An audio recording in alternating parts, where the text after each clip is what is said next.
All right, hey guys. And so today, obviously, we're not sitting on chairs, we're sitting on the ground. There's a reason for that. We'll find out. All right, we'll find out in a little bit. So since there's a couple of new faces here today, why don't we help fill our friends in? Okay, so what have we been covering and teaching? What has Brian been teaching us? What we've been learning about the last few weeks? Anyone remember? No, you're large. No. Give you a hint. Jesus was in the wilderness and he encounters who? Satan. Satan. All right, so Satan, right? And then what happens? Temptation. Okay. Temptation. And then?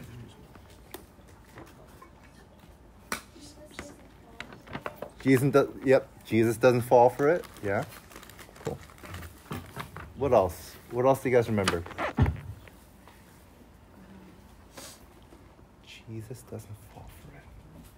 Pretty much. Jesus doesn't fall for it, right? He doesn't sin, right? Even with Satan whispering all these temptations in his ear, he doesn't sin.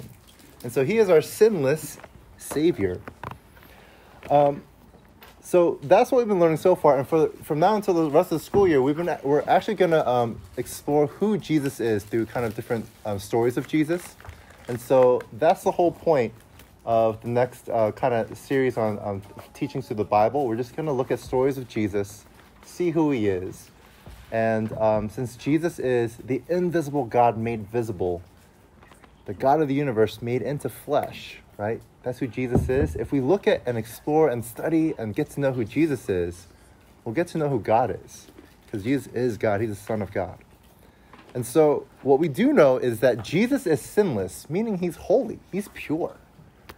You know what the psalmist says in the Bible, in Psalm 24, about that? Who shall ascend the hill of the Lord? Who shall get close to God? Who can be with God? Who is allowed to be with God? So he who has clean hands and a pure heart.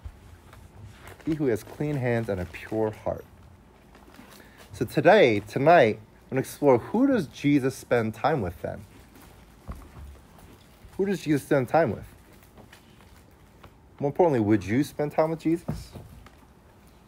Would Jesus hang out with you? Right? Here's the main idea for tonight. Here's the main idea. Jesus came to call sinners to himself. Jesus came to call sinners to himself. We're going to read this story from Matthew chapter 9 through 13. Who found that? Who was the first to find it? Evan? All right.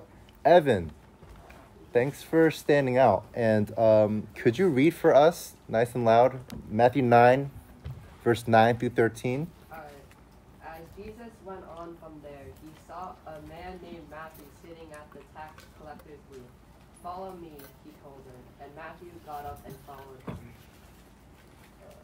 While Jesus was having dinner at Matthew's house, many tax collectors and sinners came and ate with him and his disciples.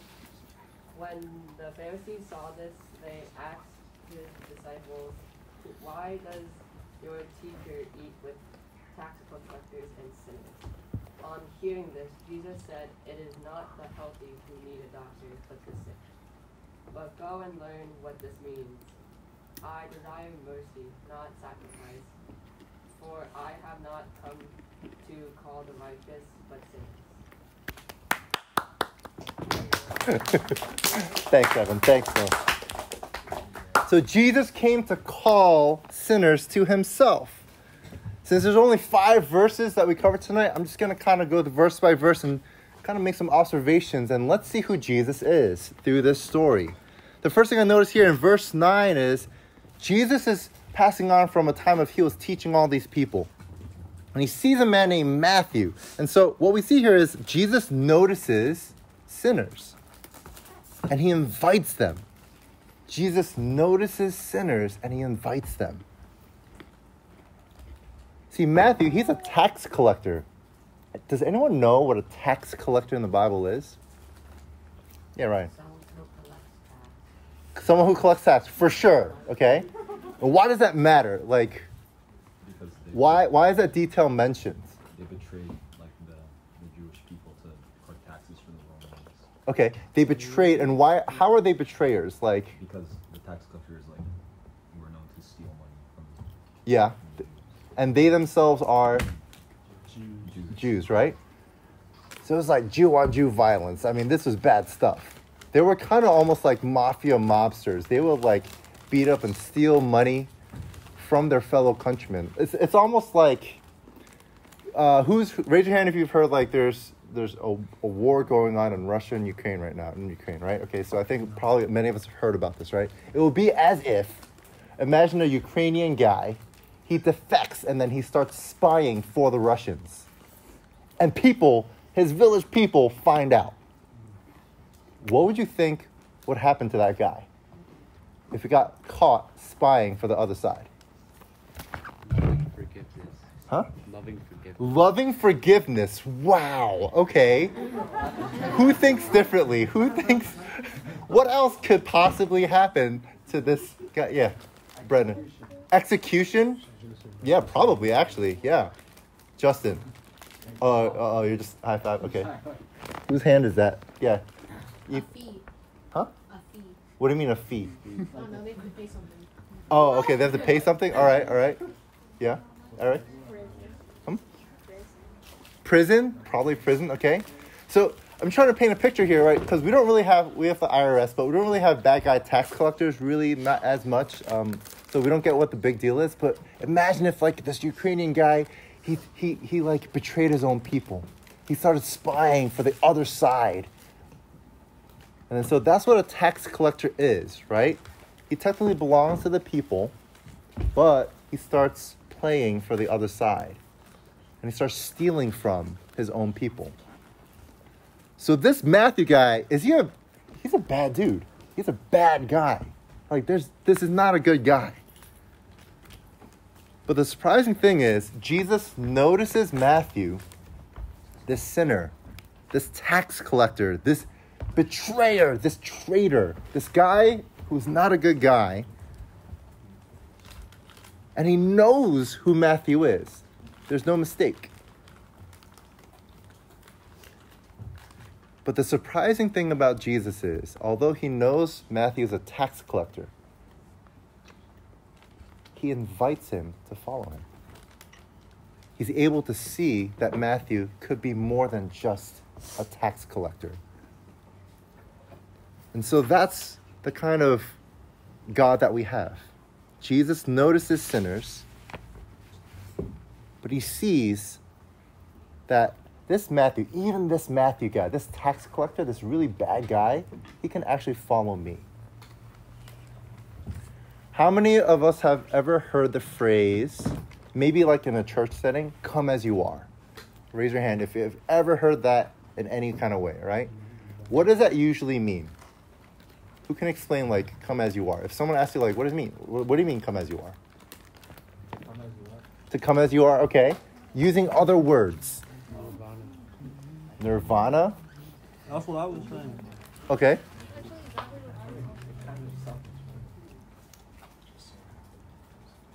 Any other thoughts? Don't like pretend be someone you aren't. Like, let out all your sins and stuff. Okay, so you don't have to pretend to be someone that you're not. You can feel free to come with even in your sinfulness, right? Okay, yeah. Any other thoughts? That's really good. Come as you are. So when you hear or when you kind of think about that phrase, come as you are, how does that make you, I guess, feel? Like what kind of, how do you respond to that? All is welcome. All are welcome, yeah? Okay, all are welcome. How about for yourself personally?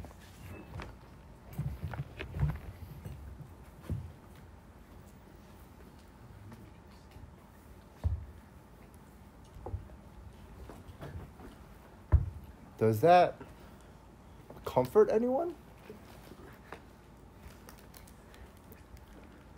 Or have you heard it so much that it doesn't mean anything? I wonder. Right? So come as you are. You may have heard that, and especially like in churches, we'll say something like that. And I think Ethan had had the right idea, right? It usually means something like you don't have to pretend to be better than you are, right? You can just come honestly and humbly as you are. You don't have to kind of prove anything, and you don't have to kind of change yourself before you come to God, right? What I want to kind of propose here is Jesus, he kind of takes it a step further. He's not saying come as you are. Jesus, he's the one who goes to Matthew. He's the one who goes to Matthew first. He notices Matthew. And it's something more than come as you are. Come as you are is a cool message. It's a good message. But there's something more to that. Come as you are, but when he says, Matthew, follow me, that invitation is, but you're not going to remain as you are. So you can come as you are because you can't help it. That's all you can do. But you're not going to stay that way. If you follow me, and you're going to copy Jesus, you're going to be like Jesus, be with Jesus, then you're no longer going to be that same guy that you came in, right? You're going to be someone different.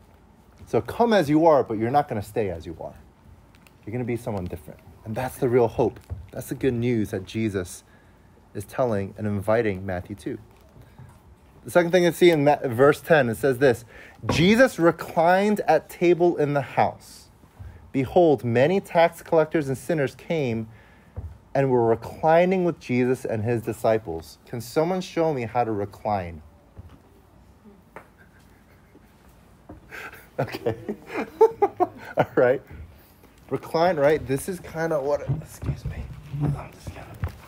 This is what it means to recline, right? Sorry. All right. And then so the reason why we're sitting without chairs is because back then it wasn't the culture to use chairs, right? They had a low sitting table, and the way they would eat is they would just kind of recline. Wouldn't they have their feet the other way? Well, they would all face like in the same way, probably. So yeah, and then they would eat like that from a little table. Yeah. All right. So kind of like this, right? They were reclining at table. They were all just chilling out, and they had food. They were eating probably not gummies and animal crackers, but food, right, of some sort. And they were reclining at table. And you know what this is? Matthew, he had a nice big house because he had stolen all this money. He was kind of a mobster. And then so he had a nice mobster house. With all that, he said, like, all right, now I'm going to follow Jesus. I'm going to leave that behind me. And guess what? Now they're having a dinner party. There's a party at Matthew's house. There's a party at Matthew's house right now. And Jesus, he hangs out with sinners. He hangs out with sinners. So Jesus, he invites his other disciples, and he shows up at Matthew's house. And you know who's there? Look at verse 10. Like, who's already there at Matthew's house? Someone tell me. Tax collectors and sinners. Other tax collectors and sinners. Do you know why there's tax collectors and sinners? Yep, and he has no other friends. Well, tax collectors are hated people. They're bad guys. So the only friends that they have are other bad guys. All right? So it's just a bunch of bad guys having a party, a bad guy party together. Okay? These are a bunch of outcasts. No one else likes them. And here they are. They're having a party together. And Jesus shows up with his crew, and they're partying it up. They are having a dinner party. And that's what they're doing. Jesus is hanging out with sinners. And in verse 11, this is what it says. When the Pharisees saw this, they said to his disciples, why does your teacher eat with tax collectors and sinners? Back then in the houses, it wasn't maybe so close up and like this. Who's ever been to like a party at someone's house and they had it like in their backyard or something like that, right? Has anyone ever like been like to a party or hangout, all right? Or maybe you haven't, but you've seen your neighbor do it or something, right? And so guess what? When your neighbor, let's just say your neighbor has a party in their backyard, how do you know that they're having a party in their backyard? Yeah. They do like a lot of loud music and stuff. Okay. So you could probably hear it. What else? How else can you tell? What are the hints? What are the clues? There's a bunch of cars in the driveway. Yup. Bunch of cars clogging up the street and it's hard to like pass through. Yup. What else? screaming, okay? A lot of loud noises, a lot more people, music, right? Some people are inside the house, some people are outside of the house or milling around, yeah. Lights? Okay, maybe lights, yeah, in the middle of the night. Yeah, it's like late into the night, right. And so there's evidences of a party. And guess what? The party at Matthew's house was the same way, right? It was just kind of like spilling outdoors. So the Pharisees, and these were the religious leaders, they were really concerned about keeping proper tradition. You know what they're really concerned about? Keeping clean, right? Keeping clean. Not just their hands clean, not just with sanitizer, but clean as in ritually clean. Because in order for someone to get into the temple of God and be near God, you have to be clean, ceremonial clean, right? There were all these proper procedures that people had to go through to be considered clean enough. And the Pharisees, they were the experts of being clean, on how to stay clean. So they were like the cleanest guys ever. And guess what? Guess who's unclean? Matthew, right? Matthew. Tax collectors and sinners are unclean people. They are not worthy. They're so not worthy of being as part of the temple, part of the worship, and being in front of God. And here Jesus is hanging out with these unclean, dirty, mafia, mobster, bad guy dudes at their bad guy party in their bad guy ballin' house. All right? That's what's happening right now. And so if the Pharisees roll up and they're saying, like, why is your teacher, why is Jesus hanging out with these sinners and tax collectors? These are bad guys. You're not supposed to be hanging out with bad guys. Because do you know how something clean becomes unclean? It's a simple, it's not a trick question. How does something clean become unclean? It gets dirty. It gets dirty, okay, it gets, yes, so, yeah. Comes in contact with other unclean things. Bingo, right? Clean, unclean, now it's unclean, right? So the Pharisees, they tried their best to stay away from unclean things and unclean people. So for them to hang out and even eat with unclean people who are like tax collectors and sinners, that means they will become unclean themselves. So they're saying, like, if Jesus is really a holy man, if he is really holy, if he's supposed to be good, then doesn't he know by hanging out with tax collectors and sinners, he's going to get unclean too, and he can't go close to God? And the Pharisees were really concerned about that. But Jesus is not concerned about that. He associates himself with sinners.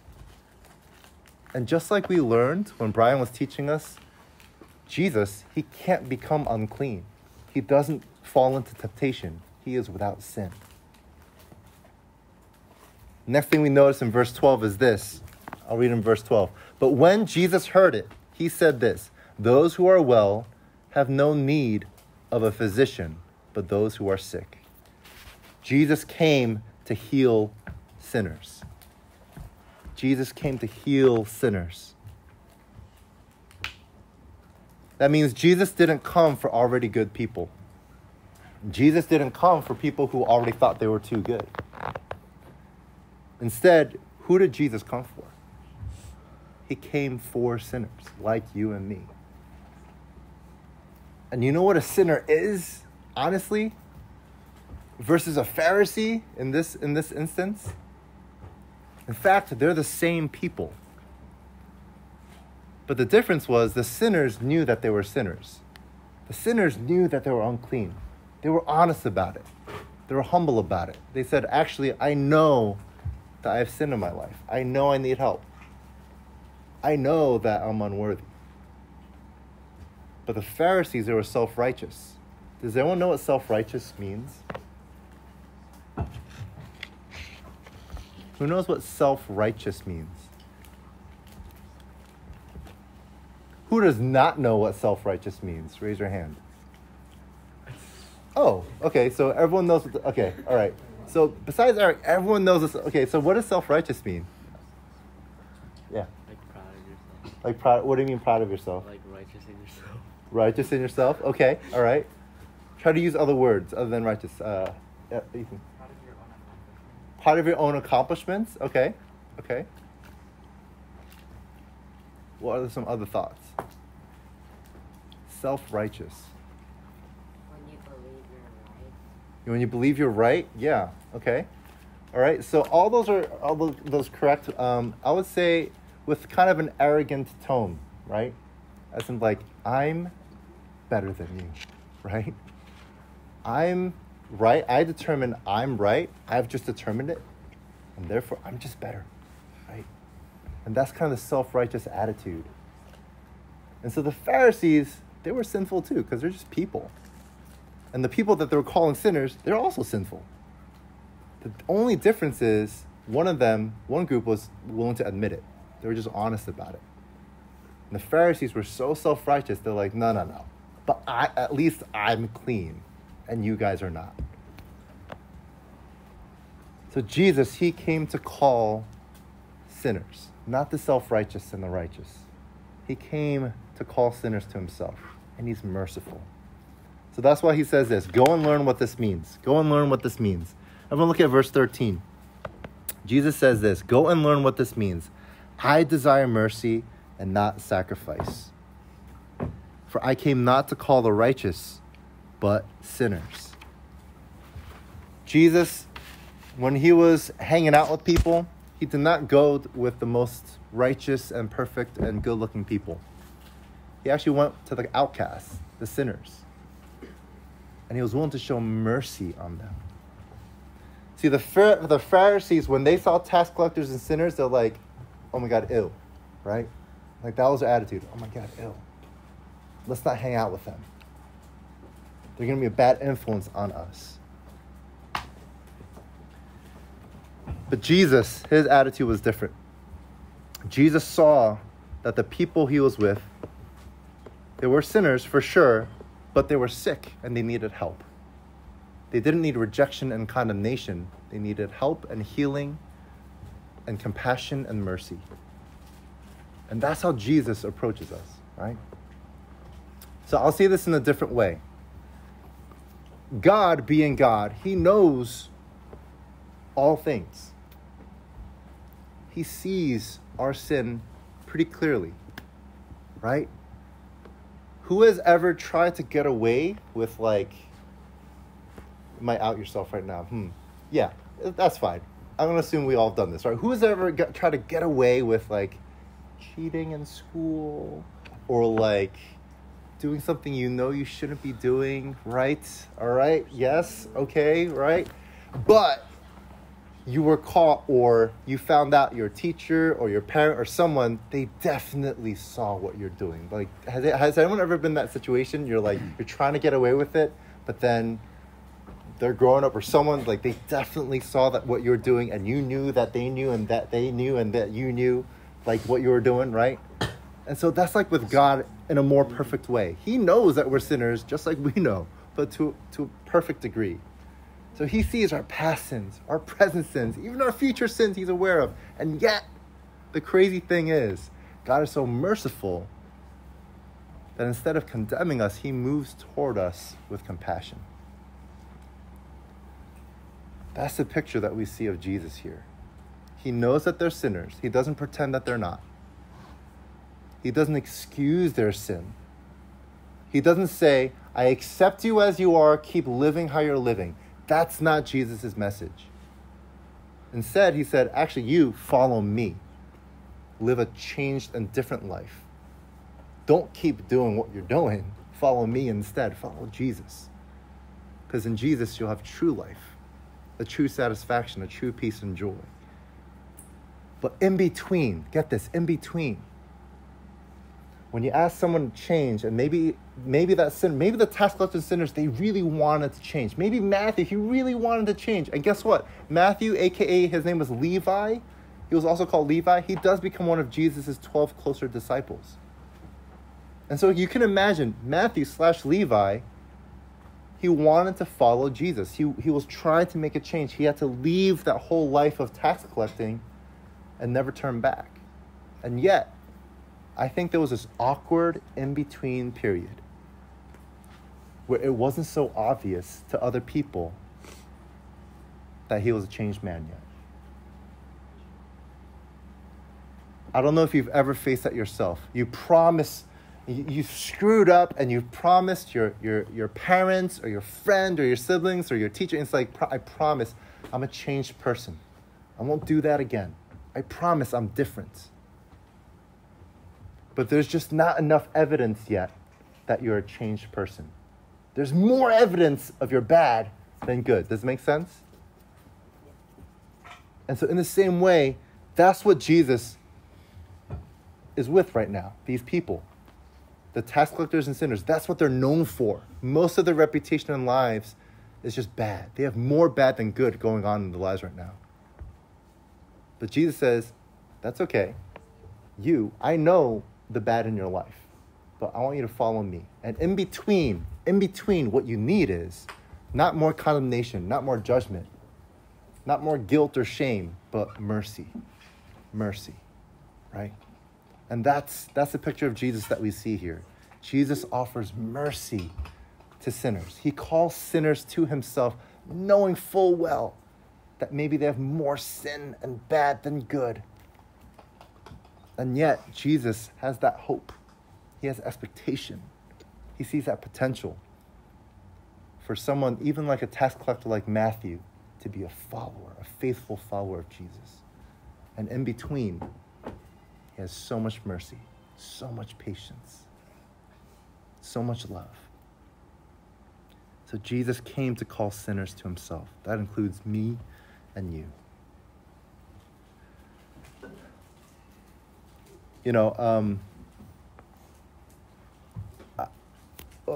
I'll share just a little bit of my own story. Is that I could relate in a way with these three groups of people: a Pharisee, a tax collector, and a sinner. I grew up a Pharisee in a way. I grew up in a church with a Christian family. I knew a lot about the Bible and about God. And I'll be honest. I'll be totally honest. I don't know if you can relate with me. I didn't think I was that bad of a kid. All right. You don't have to raise your hand, but like, in your mind, raise your hand if you kind of see yourself that way. Very honestly, right? Just like, yeah, I don't think I'm that bad of a kid, right? It's like, I think I'm pretty decent. Honestly, like, there are worse kids than me. I'm kind of a good guy, And so I thought that. And so when I heard the gospel of Jesus, and it's like, he died for your sins, I was like, that's nice, but not for my sins. My sins are not that many, not compared to that guy, right? And so actually, I'm okay. So at one point, I was like a Pharisee. I was like, I'm not that bad, honestly. I don't think Jesus had to die for me, maybe for other people. But then I kind of lived the life of a tax collector. I started realizing that actually I was kind of bad. I started realizing that actually I'm not very proud of the things that I'm doing. And so I started living a double life, like a double agent. I knew how to put on a good face and kind of do some good. And I was trying to cover up the bad. At some point, I was convinced that I was a sinner. I was truly a sinner, that I could not help myself. There was nothing I could do to hide it. There's nothing that I could do to kind of make myself better. And I felt a profound emptiness in my heart, in my life, as I tried to chase that. Thankfully, I had friends and family who were Christian who reached out to me. And for some reason, they were patient with me over and over again. And I'll be honest, guys, I don't know. I know it doesn't look that way, but I used to be kind of cool, like in high school. I was kind of, I know. I'm still cool, guys, right? But I thought I was just way too cool for school. And so, you know how I acted? I was like very standoffish, right? Does that make sense? Standoffish? I was just like, huh? I was saying standoffish just kind of means like, you know what? I'm cool on my own. I don't really need anyone's help. Like, I'm cool. Like, I don't really need anybody. And I was just very happy to be isolated on my own, just independent. But for some reason, I think just for the grace and love of God, there were people who in my life who were like almost annoyingly patient and loving towards me. Like, they just kept loving me. And I was just like, oh my God, leave me alone. But they were just so loving. And they were all Christians. And they were just so loving and so generous that I realized that my heart got softer and softer. And finally, when I realized that I couldn't help myself in my sin, I realized that actually the love and the generosity and the patience, the mercy that fellow Christians showed me, that's what really got me curious and opened up to the truth of who Jesus was. And so I want to kind of leave you with this kind of quote, and then kind of open up for a little bit of sharing, right? I think one takeaway is we can be humble. We can be honestly humble and realize that we're all sinners in need of God's mercy and healing. There's a quote from a guy named D.T. Niles from like almost 40 years ago now. I don't know if you've heard this quote before, but he says this. He said it this way: Christianity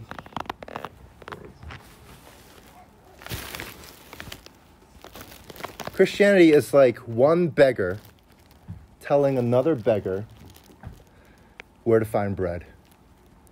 All right, think about that, right? Christianity is one beggar just telling another beggar where to find bread. There's nothing to be proud about, nothing to be arrogant about. Just saying like, hey, I found bread. Oh my gosh.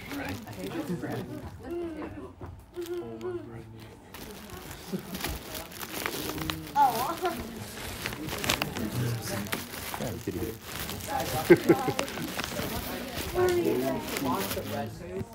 Nah, I'm good. No, you can keep that too. So much.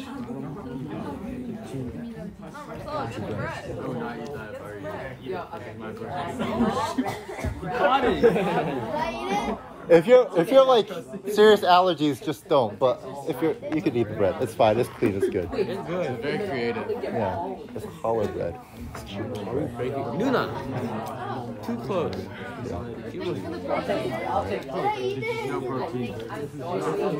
This is great. All right. So as you think about that, and as you eat bread, right? As we're having a bread party. What's the point of that? You get bread. I gained nothing. All right. I'm curious, right?